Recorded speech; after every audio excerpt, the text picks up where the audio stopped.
14મી April Bharat Ratna Baba Saheb આંબેડકરની જન્મ જયંતિ નિમિત્તે સરકાર દ્વારા હિન્દુ ધર્મના લોકોમાં સામાજિક સમરસતા બની રહે તે માટે બનાસકાંઠાના અંબાજીથી બનાસકાંઠાના વિવિધ સ્થળો પર આ યાત્રા નીકળી રહી છે। ત્યારે આજે 5મા દિવસે દિયોદર ખાતે હિન્દુ સમાજની સામાજિક સમરસતા યાત્રા દિયોદર ખાતે આવી પહોંચતા દિયોદરના ભેસાણા ચોકડી પાસે દિયોદરના હિન્દુ સમાજના લોકો દ્વારા આજે આ સામાજિક સમરસતા યાત્રાનું ભવ્ય સ્વાગત કરવામાં આવ્યું હતું। તો યાત્રા દિયોદરના રેલવે બ્રિજ પરથી શહેરના વિવિધ માર્ગો પર પસાર થઈ હતી, જ્યાં દિયોદરના રેલવે સ્ટેશન, જૂના બસ સ્ટેશન, ગ્રામ પંચાયત થઈ પોલીસ સ્ટેશન વિસ્તાર પર આવી પહોંચતા દિયોદરના ભારત વિકાસ પરિષદના હોદ્દેદારો અને વિવિધ હિન્દુ સમાજના સંગઠનો દ્વારા આ સામાજિક સમરસતા યાત્રાનું ભવ્ય સ્વાગત કરવામાં આવ્યું હતું। જ્યાં યાત્રા દિયોદરના સર્કિટ હાઉસ થઈ આદર્શ ચોકડી પાસે યાત્રાનું સમાપન થયું હતું। જ્યાં યાત્રા દિયોદર તાલુકાના દેલવાડા, ડુચકવાડા, ખોરણા, સોની ગામ પહોંચતા ગામ લોકો દ્વારા આ યાત્રાનું ભવ્ય સ્વાગત કરવામાં આવ્યું હતું। જ્યાં મોટી સંખ્યામાં લોકો ઉપસ્થિત રહીને સમગ્ર હિન્દુ સમાજમાં એક સમરસતા આવે તે માટેનો સંદેશ આ યાત્રાનો મુખ્ય હેતુ રહ્યો હતો। આ યાત્રા દ્વારા વિવિધ હિન્દુ સમાજમાં એક અખંડતા, ભાઈચારો, સામાજિક સમરસતા બની રહે તે માટે સંતો મહંતો દ્વારા સંદેશો આપવામાં આવ્યો હતો।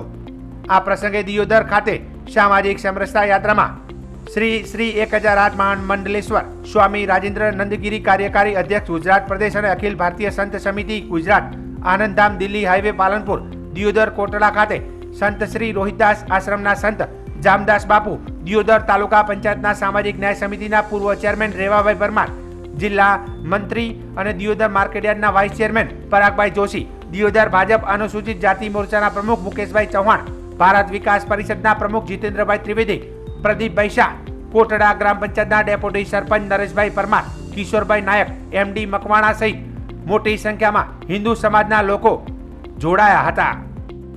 આજે 18 તારીખનો સવારમાં 10 વાગ્યાથી મીઠા થઈ અને દિયોદર સમરસતા યાત્રા આવી। એની અંદર ભારતીય જનતા પાર્ટીના તમામ આગેવાનો, કાર્યકરો આવી અને સમરસતાનું સન્માન કર્યું અને ભારતની બધી પ્રજા હિન્દુ ધર્મ સનાતન ઉત્સવથી જોડાવી અને બહુ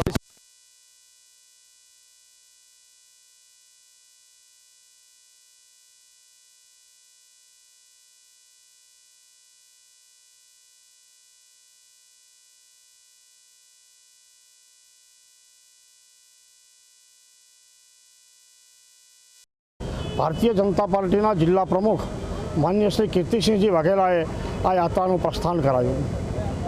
આજે 5મો દિવસ છે આ યાત્રાનો અને યાત્રા ભાભરથી મીઠા થઈ અને અત્યારે દિયોદર પહોંચી છે। સમગ્ર હિન્દુ સનાતન સમાજમાં એક સંદેશ છે કે હમ સબ એક હૈ।